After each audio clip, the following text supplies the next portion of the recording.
Hi guys, it's a lovely winter's day here in Hobart. I just gave my bike a much needed clean, and so I thought I'd take it out and do a proper review, because in my first video I sort of talked about a little about the few things that I liked and disliked about it, but I haven't really given you a look at it yet or gone into any depth, so I thought I'd bring her out and do a proper review on it. So here it is, 2013 Honda Integra 700. Give you a bit of a walk around.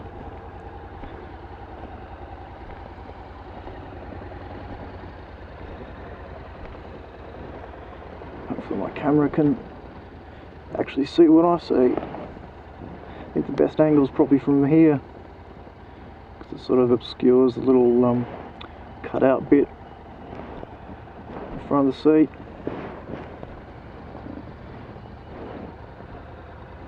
Like, if you know bikes, you can tell instantly that it's a scooter, because there's no fuel tank at the front, and it's got a running boards instead of a foot pegs, but I think it still looks quite nice. It doesn't quite look like a typical scooter.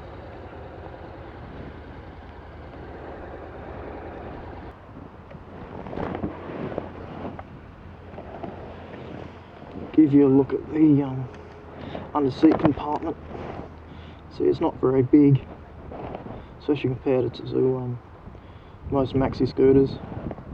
It really doesn't fit much because the fuel tank's right there under the seat, which can be a bit annoying for filling up, but I don't mind it too much.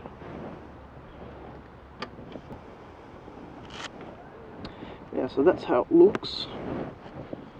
Now I'll give you a little bit of my thoughts on how it rides.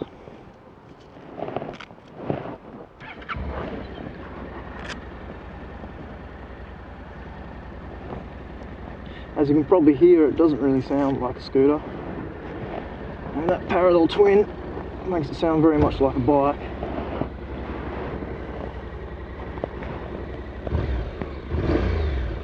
It's got a pretty nice note for a scooter. No idea how the hell to get out of here. I suppose I'll go around.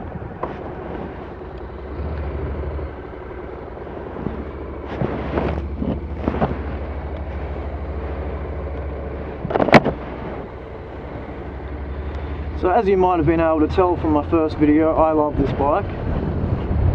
I think it's great. I mean, there are a few things I don't like too much about it. I'll talk about them a bit later. I'll get the good things out of the way first.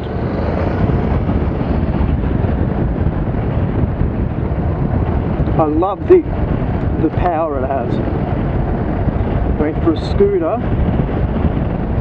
it has a hell of a lot of power. Also like the riding position, and it's really comfortable because you're sitting pretty upright. You don't have any weight on your hands really.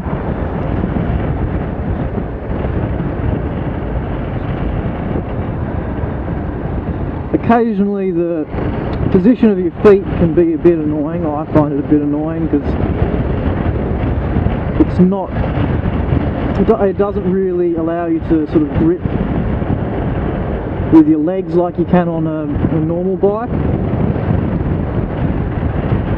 So sometimes I feel like I'm more sort of sitting on top of rather than a part of it. I also love the fuel economy. Wikipedia says that it'll do about, I think it's 3.8 litres per 100 k's. I've had it doing about 3.5. I mean, I usually fill up when I hit about 250 k's, and like I only ever put about 10 litres in it. So I could easily get about 350 k's out of it, about a 4-litre tank, a 14-litre tank.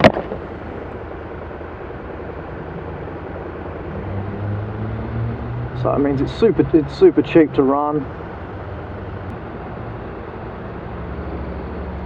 So I mentioned in my first video that I'm not a fan of the automatic modes. I just think that they're not quite intuitive enough. Like I've just put it in drive now, so when I take off, it'll give you a bit of a look of how quickly it shifts up. So I mean, you can hit 6th gear by, I think, by about 65, doing about 65 k's, and it just doesn't feel right, because it's just barely idling along. It feels horrible.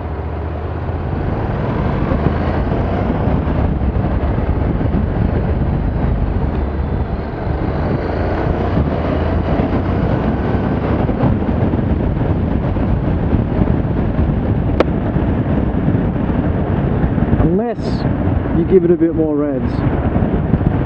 Like if you give it a decent amount of revs, it'll hold the gear for a lot longer.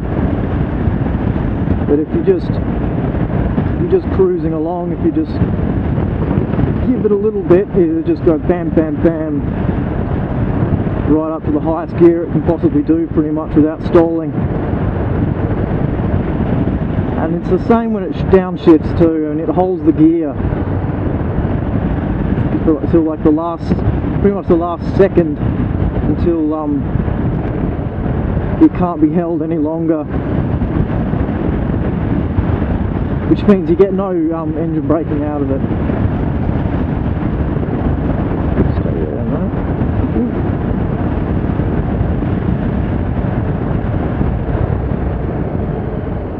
So even if I'm in drive,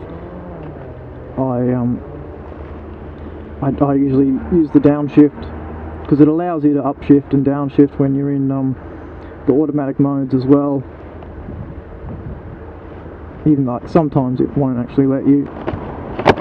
Like if you're going too slow for the gearbox to think it should be in that gear, it just doesn't let you put it up, or it really doesn't like you when you do shift up. And the shifts don't feel very nice when it's in auto.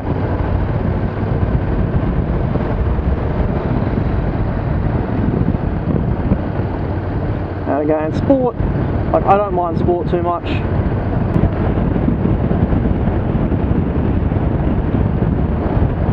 It just makes it feels a lot nicer to ride, because it's not like making you ride really low revs. It just feels a lot smoother. So I mean, I'd recommend sport if you want to ride it in an automatic mode, because yeah, I don't like drive that much. Unless you're on the highway, I mean, that's fine. Because I mean, usually you're going fast enough to be in 6th gear anyway.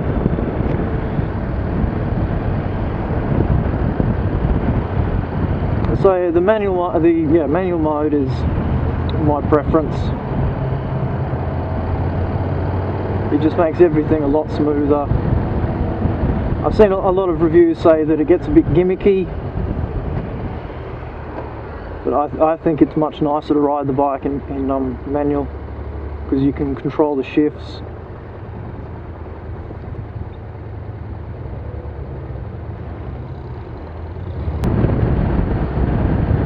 See, I'll talk about the issues I have with it, other than the automatic modes. It weighs a hell of a lot.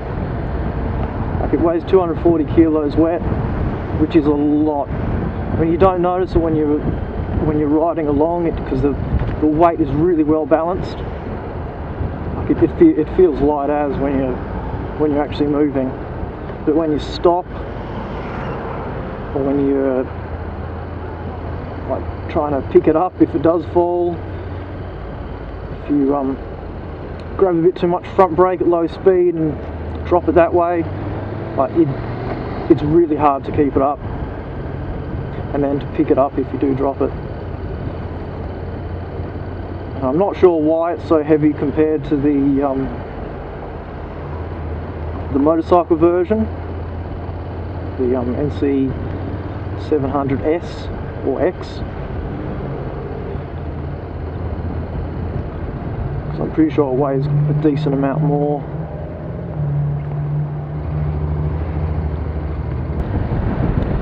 And because of the weight, I'd also like it to have a second front rotor, second front disc brake. Oh, and I haven't had any trouble with the brakes, and the ABS is beautiful. Like, I'm sure it's saved my life at least 10 times already in the year that I've had it. But I just like the extra little bit of power in stopping it, because it does weigh a lot, and that amount of weight going at a decent pace, it can be a bit daunting trying to get it to stop. And as I said, I haven't had any issues with it.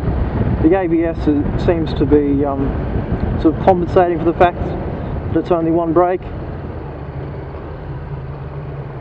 and there's a fair amount of bite on the front, and so it's not too big an issue, but it's just something I'd like rather than need.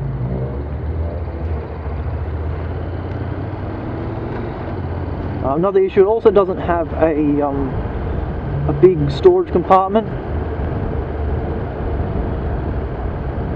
It carries. You could possibly fit a small open face under the seat, but I don't know. You'd have to really be pushing it. It's not the sort of storage compartment you usually see on a maxi scooter. I mean, you can get top boxes and everything that'll fit it, and panniers, but I couldn't afford that. It's $900 just to get the bracket and top box fitted. So I bought myself a Krieger tail bag instead. I'll do a review of that in a later video. Which, it's brilliant because it's waterproof and stores pretty much all I need to put in it. So yeah, if you're looking for something that has a decent amount of inbuilt storage, you don't want one of these. I think the bike version actually has more. It actually has a false tank in the front that can fit a full face. It's also a little bit difficult to ride at low speeds, because you can't actually ride the clutch, because there is no way to activate the clutch. So you just have to sort of try to hit a nice spot on the throttle that sort of half engages the clutch, and so it can be a bit annoying at low speed, especially because it weighs a lot too, so you get a little bit out of balance. And that hasn't been too much of an issue yet, but I can conceive that it might be.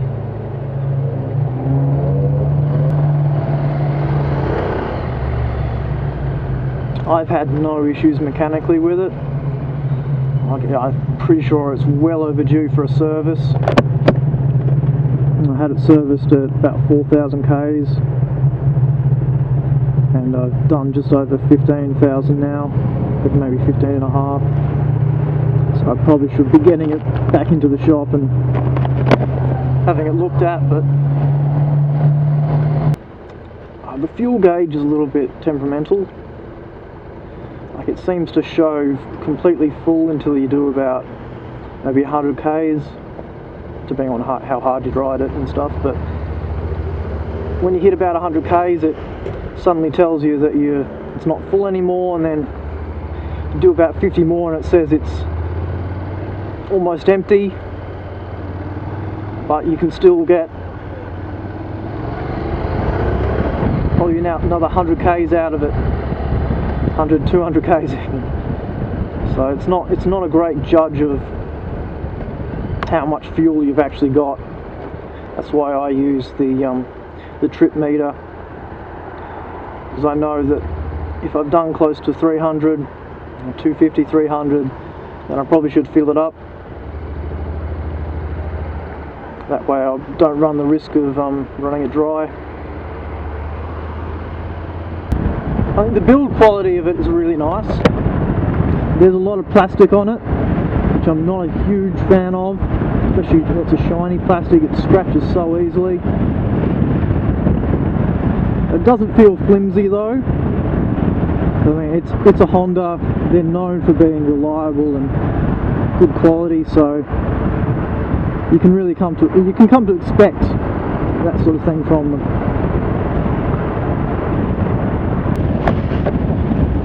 Yeah, my girlfriend finds the back seat really comfortable. It's nice and wide. It's fairly high, and the seat height in general is quite high.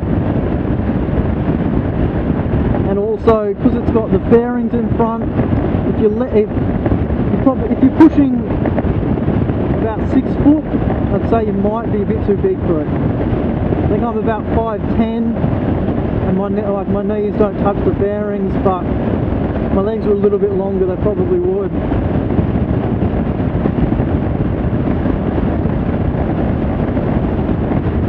So I think my height seems to be pretty perfect for it, which I'm quite lucky. The mirrors are really good. They're quite big and they're out fairly wide, so you can see pretty much everything that's behind you. The dash is nice and clear. It's got big digital numbers for the speedo, so it's really easy to tell how fast you're going. And the tacho is not too bad as well. It's got a digital tacho, which is fairly easy to read too. It's not that small, it's decent size. So hopefully my little comments and everything have been useful to anyone who's looking at one or looking at the 750, because the 750 is pretty much the same, just with a bit more power.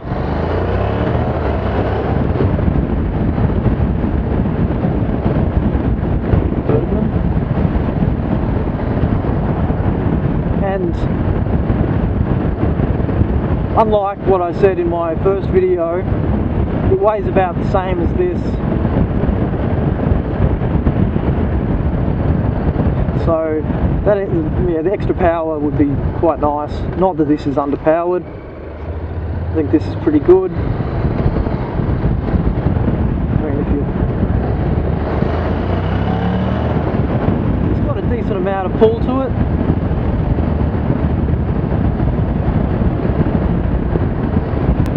So yeah, that's my review. Thanks for watching. As always, if you like what you see, want to see more, like or subscribe. Try to get more videos up. The weather stays nice. If you've got any questions you'd like to ask about my experiences with the bike, just leave a comment on the video and I'll get back to you when I can.